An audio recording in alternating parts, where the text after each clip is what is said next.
Hey guys, good morning. Here's another daily nugget. I was wondering if I was going to do this on the weekend, but I said, why not? Gave me something to do. So I was, I went to the gym. I did my morning routine, took a shower, came out here. Um, today. I thought about like, let me talk about like how I compartmentalize my weekend and my life. You know, when I was younger and I wasn't married and I was working. Well, I mean, when I was in high school, I worked Friday nights till 11. I worked 6 o'clock in the morning on Saturday, and then I was done for the weekend. I had fun Saturday night. Um, and you know, I worked in industry like I delivered pizzas. I worked at gas stations. That was my weekend. So I've had night jobs. I had construction jobs. And but I never really worked like in a night industry.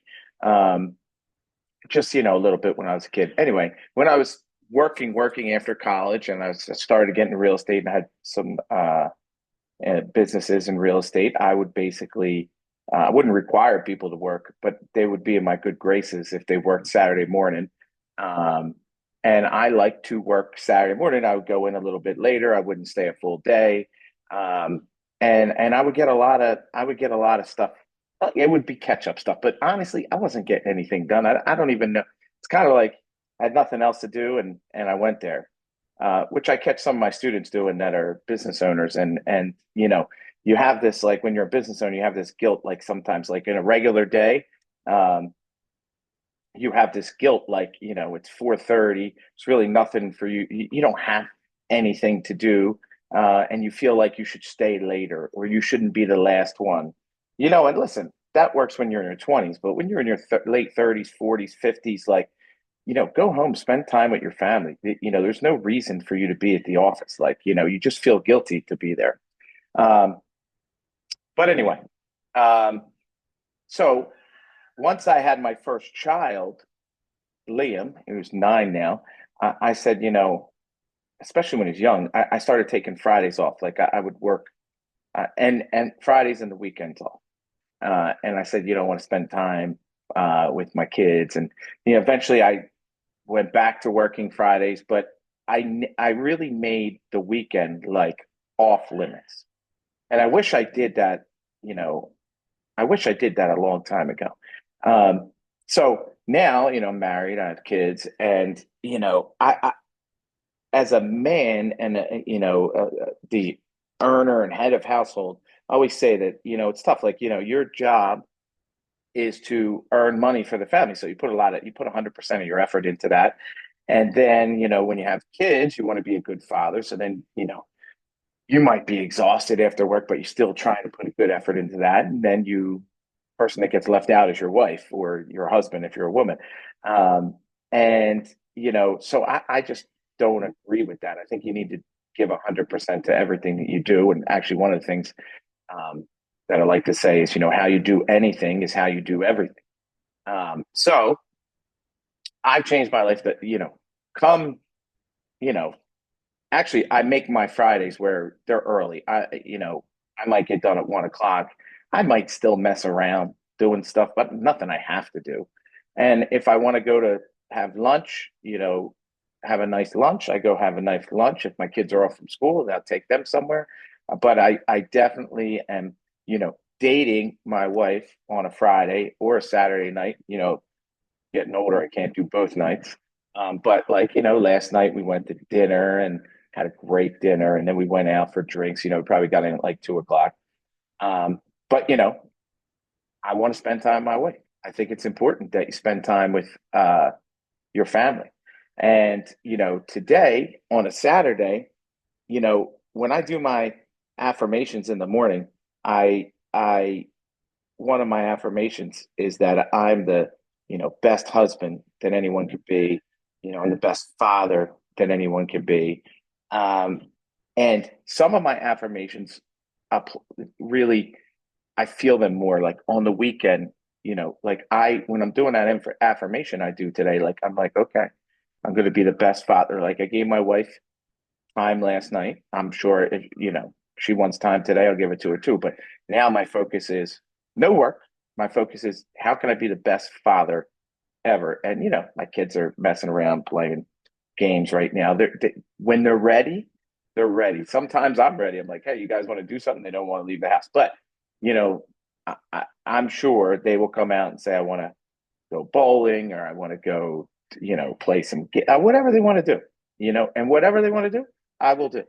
Um, so weekends are kind of sacred to me. I'm going to do that. And kids, they're not going to run you all day. It depends on their ages. Mine are 7 and 9 now. So whatever we do, then we'll come back. They'll be tired. Maybe I'll take a nap. Maybe I won't take a nap, but I'm dedicated to my kids and my wife on the weekend. And in those affirmations, I feel them. And I consciously make an effort to think about that. I journal that I'm going to do something with the kids. Forget how I put that. I always put like something. I just wrote something with kids, you know. So I intentionally am planning that today I will do something with my kids. And if me and my wife didn't go out last night, then it would definitely we're going to dinner. But my wife sometimes is like, let's just do something with the kids tonight or chill. She's kind of like a homebody. So anyway, my point is, and I want to mention this. When my kids were like little, I used to get up with Liam and Mateo. I'm an early bird, and I first started. Um, I have Liam like on top of me. He's got the Baba, and I'm texting people, and I'm getting annoyed at the texting. He's interrupting me from the texting. I'm getting annoyed at him because of my text. I'm getting annoyed at the people there because of something. And I learned like when you're with your kids, you should be with your kids. You should be 100% with your kids. And like, so I'm not just saying make time, like go and take my kids to some game and then be on my phone, or even dinner with your wife. Like, if you're with somebody, and this goes for anybody, if you're in a business meeting, if you're with somebody, be present with that person. One of my good friends, Robert Nunez, shout out to Robert. He does this thing where if he's contemplating something or working on something, he sets his timer for 25 minutes, turns his phone over, takes no calls, no nothing. And I don't know if this is true or not, but he says that is equivalent. He learned that it's equivalent to 2 hours of interrupted work. And you're just not, and I used to do this all the time. I used to be on like, calls with people and texting while I'm on the call with them or checking my emails, and you're not there. Like people that say that, we can do two things at once. You can't do two things at once. You really can't. You can do them, but you're not doing them. You're not doing 100%. You're going to miss things. So whenever you're with your kids, what I made it like, hey, if I'm going to be with Liam 5 to 7 in the morning, I'm not looking at my phone. And first off, you shouldn't look at your phone. These daily nuggets could go on and on and on. But I will tell you, you should not look at your phone the first thing that you wake up because you let somebody else take over your day. It's like, oh, either news or, somebody wants something from you, somebody needs something, get your mind right. Like I haven't looked at any of my texts yet, and I've been up for like 4 hours. Yeah, like 4 hours now. But I will now. And listen, there's no emergency that, everybody's like, what if there's emergency? Well, listen, what kind of emergency? I'm not a doctor. I'm not a this. I don't even live in the same country as the rest of my, not my immediate family, but the rest of my family. Like, so there's nothing I'm going to be able to do. And, you're not that important. Like, you're like, oh, if you want to be everybody's savior, you will be everybody's savior. And some people identify with that. But those people don't need you to save them. They need to save themselves. Anyway, little bit of tangent. So the point I wanted to get across today was one, how you do anything is how you do everything. Give 100%, not just to your business, not just to your work. And when you're doing work for somebody else, you're working on somebody else's goals. You're not working on your goals. You're working on somebody else's goals. But give 100% to, but that being said, we've all had to work for other people, and you should water the grass that's underneath you. You want to be the best. If you're I used to clean the toilets at Dunkin' Donuts, but I was the best damn porter. I was called a porter. I was the best. And then I pumped gas at a gas station, but I was the best. And water, you will get noticed by watering the grass that's underneath you wherever you are. So give 100% of that.